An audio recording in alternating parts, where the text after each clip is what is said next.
இன்றைக்கி நான் ஒரு படம் பார்த்தேன். சத்ரியன் அப்படின்னு ஒரு படம். விக்ரம் பிரபு, அதாவது பிரபுவோட பையன் விக்ரம் பிரபு நடிச்சிருந்த படம். எனக்கு ரொம்ப பிடிச்சிருந்துச்சி. நான் ஒரு சன்மார்க்கி, ஒரு சுத்த சன்மார்க்கியாக எனக்கு வந்து அந்த படம் ரொம்ப ரொம்ப பிடிச்சிருந்துச்சி. அந்த டேரக்டர் அந்த படத்தை ரொம்ப சூப்பராக எடுத்திருக்காரு. அதாவது இந்தியாவோட அரசியலமைப்பு சட்டத்தில் தூக்கு தண்டனை அப்படின்னு ஒன்று இருக்கா? என்கவுண்டரில் கொலை பண்ணுறதுன்னு இருக்கா? சட்டம் ஒழுங்குக்காக துப்பாக்கிச்சூடு நடத்துறது, ஏதாவது ஒரு மொட்டை சாக்கு சப்ப சாக்கு சொல்லி கொலை பண்ணிடுறாங்களா? அவன் ஒருத்தன் 10 கொலை பண்ணியிருக்கான், 2 கொலை பண்ணிட்டான், பண்ணவே கூடாது தப்பு, மிகப்பெரிய தப்பு ஒன்று பண்ணிட்டான் அப்படின்லாம் சொல்லி கொலை பண்ணுறாங்களா? பப்ளிக் இஷ்யூ ஆகுது, 100 நாளைக்கு மேலே போராட்டம் பண்ணுறாங்கன்னு சொல்லி சுட்டு கொண்டுறாங்களா? இவங்க பெரிய தீவிரவாதி பிடிச்சி சொல்லி தூக்கில் போடுறாங்களா? என்ன தப்புனாலும் பண்ணியிருக்கட்டும். ஆனால் இந்திய அரசியலமைப்பு சட்டத்துலேருந்து கொலை பண்ணுறது, கவர்மெண்ட் வந்து கொலை பண்ணுறது, தூக்கு தண்டனையோ இல்லை துப்பாக்கி சூடாவோ இல்லை ஏதோ ஒரு விதத்தில் கொலை பண்ணுறத இந்திய அரசியலமைப்பு சட்டத்துலேருந்து தூக்கணும். ஓகேங்களா? இந்திய அரசியலமைப்பில் கொலைன்னு ஒன்று இருக்கவே கூடாது. சட்டப்படி சட்டத்தை நம்ம மாற்றி எழுதணும். நீங்கள் கேட்கலாம், என்னடா இது பாவம் பண்ணவங்களும் கொலை பண்ண தானே செய்வாங்க அப்படின்னு நீங்களாம் கேட்கலாம். உங்களோட மனசாட்சி சொல்லலாம். ஒன்று. ரெண்டாவது, இந்த சினிமா படங்களில் கொலை பண்ணுற மாதிரியான காட்சிகளோ இல்லை விளையாடக்கூடிய கேம்ஸில் துப்பாக்கி வச்சுட்டு சுட்டு தள்ளுறது, யாரையும் அடித்து கொள்வது. ரெண்டாவது, ரிவெஞ்ச் எடுக்கிறது, ரிவெஞ்ச் எடுத்து திருப்பி கொலை பண்ணுறது. இவங்க யாராவது யாருக்கிட்ட பாதிக்கப்பட்டிருப்பாங்க, திருப்பி பழி வாங்குற பேரில் கொலை பண்ணுறது. இதே மாதிரி திரைப்படங்களில் தடை பண்ணணும். சரி, திருப்பி நான் டாபிக் வரேன். 10 கொலை 20 கொலை பண்ணால் சரி, அவனை கொல்லக்கூடாது இந்திய அரசியலமைப்பு படி. அப்போ நான் ஏன் சொல்கிறேன் அப்படிங்கிறதுக்கான பதில் வந்து நீங்கள் இந்த படத்தை பார்த்தாலே இப்போ உங்களுக்கு புரியும். இதனால் நானும் இந்த இடத்துல சொல்கிறேன். என்ன தப்பு பண்ணியிருந்தாலும் அது ஒரு உயிர். ஓகேவா? உங்களை மாதிரி என்ன மாதிரி ஒரு உயிர் தான் அது. சைக்காலஜிக்கல் ப்ராப்ளம், உளவியல் ப்ராப்ளம், ஆஸ்பர் கர்மா, அது இந்த ஆன்மா கொண்டு வந்த பாவங்கள். அதனால் இதுமாரி தப்பான விஷயங்கள்லாம் அந்த ஆன்மா செஞ்சிருது. அதுவே இது போட்டு தள்ளிட்டா மக்கள் சொசைட்டி நல்லது அப்படின்னு சொல்லிட்டு போட்டு தள்ளுறது தப்பு. நம்ம என்ன பண்ணணும்? சிறைப்படுத்தலாம். நம்மளாட்டி எவ்வளோ நாள் சிறைப்படுத்தணும் நம்மளுக்கு தோணுதோ ஆஸ்பர் லேப் ஒன்று உருவாக்கி இத்தனை வருஷம் சிறைப்படுத்தணும் அப்படின்னு சொல்லி சிறைப்படுத்தலாம். உளவியல் ட்ரீட்மெண்ட், சைக்காலஜிஸ்ட்டை வச்சு ட்ரீட்மெண்ட் கொடுக்கலாம். சரிங்களா? அந்த ஆத்மாவை நல்வழிப்படுத்துறதுக்கான வழியை தான் பார்க்கணும். அதை விட்டுட்டு சட்டப்படி நம்ம கொல்லக்கூடாது. வள்ளல் பெருமான் என்னன்னு சொல்லியிருக்காரு? ஒரு உயிர் சாக போகுதுன்னா அது எவ்வித தந்திரத்தில் தடுத்து நிப்பாட்டிடணும். இதுக்கு பேர் தான் ஜீவகாரணியம்னு சொல்லியிருக்காரு. சரிங்களா? ரெண்டாவதாக இன்னொன்று சொல்லியிருக்காரு. இந்த ரெண்டாவது சொன்ன வழி தான் பசியில் இருக்கிறவங்களுக்கு சோறு கொடுக்குறது. அது ஏன் எதுக்காக சொல்லியிருக்காரு? எவ்வித நிறுத்தாது ஒரு உயிர் சாக போகுதுன்னா அதுக்கு வந்து உணவளித்து, அதாவது சாப்பாடு இல்லாமல் நிறைய பேர் சாப்பிட்றாங்கன்னு இருப்பாங்க, அவங்களுக்கு சாப்பாடு போட்டுடணும். ஓகேவா?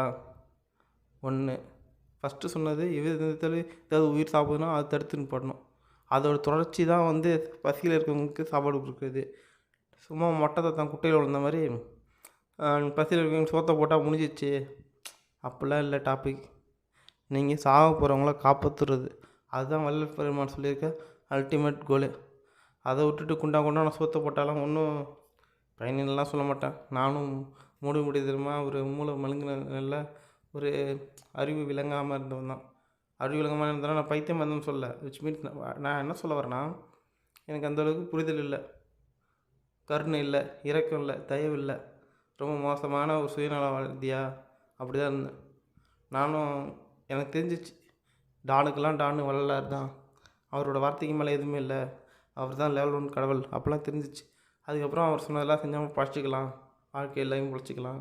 எனக்கு இருக்க மெய்யியல் ஆன்மீகத்தில் இருக்க என்னோடய ஆஸ்பிரேஷனுக்கு நான் அச்சீவ் பண்ணலாம், மெட்டீரியலிஸ்டிக்கில் இருக்க ஆஸ்பிரேஷனையும் நான் அச்சீவ் பண்ணிடலாம் அப்படின்னு எனக்கு தெரிஞ்சிச்சு. அந்த காரணத்துக்காக நான் வந்து இவர் கெட்டியாக பிடிச்சிக்கிட்டேன். அவர் சொல்கிறதெல்லாம் செஞ்சால் நம்ம தப்பிச்சிடலாம், நம்மளுக்கு எல்லா கஷ்டத்தையும் தப்பிச்சிடலாம், நம்ம ஆஸ்பிரேஷன் அச்சீவ் பண்ணலான்ட்டு அவர் பக்கத்தில் வந்துட்டேன். அதெல்லாம் ஃபுல் அண்ட் ஃபுல் சுயநலத்தில் தாங்க பண்ணேன் ஸ்டார்டிங்கில். ஆனால் வள்ளல் சொன்னதை கேட்டு நான் வந்து என்ன பண்ணேன்? ஜீவகாருண்யம், பசியில் இருக்கிறவங்களுக்கு சாப்பாடு கொடுத்தேன். அது முடிஞ்ச அளவுக்கு நான் சாப்பாடு கொடுக்கலாம் செத்துருவேன், அந்த நம்மள இருக்கிறவங்களையும் கண்டுபிடிச்சி கொடுத்தேன். ரோட்டு ஓரத்தில் சிட்டிஸில் பிழைக்க வந்தவங்க, பிழைக்க வந்து சாப்பாடு இல்லாமல் இருப்பாங்க, சென்னைக்கு பிழைக்க வந்திருப்பாங்க, வேலை தேடி வந்திருப்பாங்க, சாப்பாடு இல்லாமல் இருப்பாங்க, வயசானவங்களாம் இருப்பாங்க, அவங்களாட்டி வேலைக்கெலாம் போக முடியாது, பிச்சை எடுத்துகிட்டு இருப்பாங்க.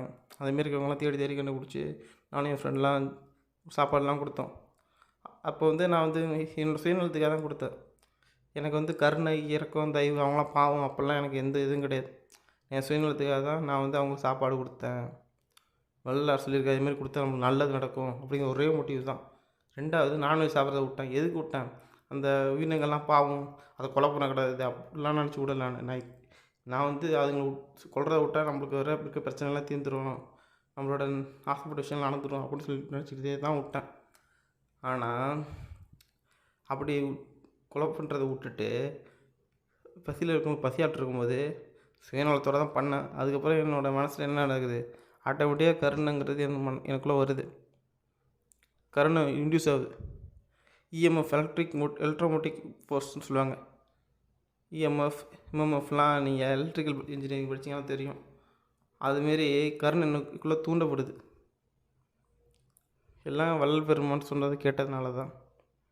சரி, நான் திரும்பி டாபிக் வரேன். அதாவது இந்திய அரசியலமைப்பில் வந்து நம்ம வந்து கொலை அப்படின்னு ஒன்று தூக்கணும். எவ்வளோ பெரிய தப்பு பண்ணாலும் சரி, அவனை நம்ம சிறைப்படுத்தலாம், கவுன்சிலிங் கொடுக்கலாம், சைக்காலஜிக்கலாக நிறைய ட்ரீட்மெண்ட் இருக்குது. ஒருத்தனை ஒழுங்குபடுத்தினா ரொம்ப ரொம்ப ஈஸி தான். அது ஒன்றும் பெரிய கம்பசத்துலாம் இல்லை. அதுக்காக நம்ம கொலைலாம் பண்ணக்கூடாது. அது மட்டும் இல்லாமல் இந்தியாவுக்குள்ளே நான்வெஜ் சாப்பிட்றத பேன் பண்ணணும், எந்த உயிரையும் கொல்லக்கூடாது. அதுக்கு முதல்ல என்ன பண்ணணும், ஒரு கட்சி ஆரம்பிக்கணும். கட்சி ஆரம்பித்து எலெக்ஷனில் நம்மளோட சுத்த சமூகத்தோட கொள்கைகளை சமூகத்தோட கொள்கைகளை மக்கள்கிட்ட கொண்டு சென்று மக்களோட ஓட்டை பெற்று, மக்களோட ஓட்டு பெறது என்ன சாதாரண விஷயம் இல்லை. அவங்க ஓட்டை பெறதோட அர்த்தம் என்னென்னு ஃபஸ்ட்டு நம்ம புரிஞ்சுக்கணும். என்ன நம்மளோட கொள்கையில் மக்கள் ஏற்றுக்கிட்டால் தான் நம்மளுக்கு ஓட்டு போடுவாங்க. இப்போ தமிழ் தேசியம் இருக்குது. தமிழ் தேசியம்னா என்ன? தமிழ்நாட்டை தமிழர் தான் ஆளணும். அது ஒரு விதமான பிறமொழியாக எதிர்ப்பு தான். விச் மீன்ஸ் அவங்க என்னென்னா அந்த கொள்கையை ஏற்றுக்கிறாங்க, மனசார ஏற்றுக்கிறாங்க, ஏற்றுக்கிட்டு தான் அந்த கொள்கைக்குள்ளே வராங்க. இப்போ பிஜேபின்னா அதுக்கு ஒரு செப்பரேட் கொள்கை இருக்குது. அந்த கொள்கையை மக்கள் ஏற்றுக்கிறாங்க. அதேமாரி நம்ம சுத்த சன்மார்க்கத்தோட கொள்கையை மக்கள்கிட்ட சொல்லி நம்ம 1% 2% ஒரு ஓட்டு எடுக்கிறோன்னு வச்சுக்கலாம். அதோட அர்த்தம் என்னென்னா 1% மக்கள் வந்து நம்ம சொல்கிறது சரின்னு ஏற்றுக்கிட்டாங்கன்னு அர்த்தம். அடுத்த எலெக்ஷன் நிற்கிறோம், அது 2% ஓட்டு வருதுன்னா 2% மக்கள் வந்து நம்ம சொல்கிறத சரின்னு ஏற்றுக்கிட்டாங்கன்னு அர்த்தம். இப்படி தான் மக்களை வந்து கன்வின்ஸ் பண்ணுறது, அவங்கள ஏற்று வைக்கிறது மனதளவில்.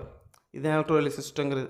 மக்களை நம்மளோட சொல்கிறது சரின்னு ஏற்றுக்க வச்சு ஒரு குரூப் அளவு வாக்கு எடுத்து நம்ம நம்பர் 1 பொசிஷனுக்கு வந்துட்டு வச்சுக்கலாம். நம்ம ஆட்சியை பிடிச்சிரும். ஓகேவா? ஆட்சி நம்மள்கிட்ட கொடுத்துருவாங்க. அப்போதைக்கு நம்ம நான்வெஜ் பேன் பண்ணுறோன்னா என்ன ஆகுனா, நம்மள்கிட்ட பெரிய பெட்டாலியனே இருக்கும். நிறைய பேர் நம்மளோட சொல்கிறத ஏற்றுருப்பாங்க. அப்போ நான்வெஜ் நம்ம பேன் பண்ணுறது ஒன்றும் பெரிய தலைக்குள்ள தண்ணி குடிக்கிறது, பெரிய கம்பை சுற்றுறோம் அப்படின்னு சொல்கிற அளவுக்கு பெரிய வித்தெல்லாம் கிடையாது. நான்வெஜ் பேன் பண்ணுறது சர்வசாதாரண விஷயம் தான். ஏன்னா நம்ம பல வருஷம் எலெக்ஷனில் நின்றுருப்போம். அதோட விளைவாக வந்து நிறைய பேர் நம்ம கருத்தில் ஏற்றுக்கிட்டு தான் நம்ம ஓட்டு தான் போட்டுறாங்க. ஒரு 10 வருஷம் 20 வருஷம் இல்லை 30 வருஷம் கூட ஆகட்டுமே, நம்ம தொடர்ந்து எலெக்ஷன் நிற்கிறோன்னு வச்சுங்களேன், என்ன ஆயிரும், 30 வருஷத்தில் எப்படினாலும் எலெக்ஷன் வந்துடலாம். ஒரு சீஃப் மினிஸ்டர் கண்டிப்பாக ஆயிடலாம். அது ஒன்றும் பெரிய கம்பசத்துலாம் இல்லை. கண்டிப்பாக நம்ம சீஃப் மினிஸ்டர் ஆகிட்டோன்னா, நம்ம நான்வெஜ் பேன் பண்ணிட்டோன்னா திடீர்னு நடந்த விஷயம் இல்லை. 30 வருஷமாக நம்ம மக்கள் மட்டும் கருத்தில் கொண்டு சேர்த்துருக்கோம், எல்லாரும் மனசுலையும் யோசிச்சிட்டோம். நான்வெஜ் சாப்பிட்றது தப்பு, நம்ம பேன் பண்ணிடுவோன்ட்டு பாதி மக்கள் சரின்னு ஏற்றுக்கிட்டாங்க, மீதி மக்கள் ஏற்றுக்காமல் இருக்காங்க. அவ்வளோதான். அதனால் நம்ம சட்டம் வந்து நிறைவேறிடும். பெரிய கலவரம்லாம் நடந்துடாது, சுமூகமாக நடந்துடும், ஈஸியாக நடந்துடும். நான்வெஜ் சாப்பிட்லான்னா எவன் செத்துடலாம் மாட்டாங்க. ரொம்ப கொடிய பாவமும் கிடையாது. இது கொடிய பாவம்னு நிறைய பேருக்கு தெரிய மாட்டேது. சரக்கு அடிக்கிறது பாவம்னு நினச்சிட்ருக்காங்க. ஒரு பெண்களும் சரி, அறிவார்ந்த மக்களும் சரி என்ன நினச்சிட்ருக்காங்க, ஒரு குடும்பத்தில் இருக்க எல்லாரும் நல்லவங்களும் சரி, பெரியவர்களும் சரி, சான்றோர்களும் சரக்கு அடிக்கிறது தப்புன்னு நினச்சிட்ருக்காங்க. ஆனால் மாமிசம் ஒன்றது தப்புன்னு தெரியல. ஏன்னா அறியாமை ரொம்ப அதிகமாக இருக்குது. இந்த அறியாமை போக்குறதுக்கான விஷயத்தை தான் நம்ம பண்ணிகிட்ருக்கோம்.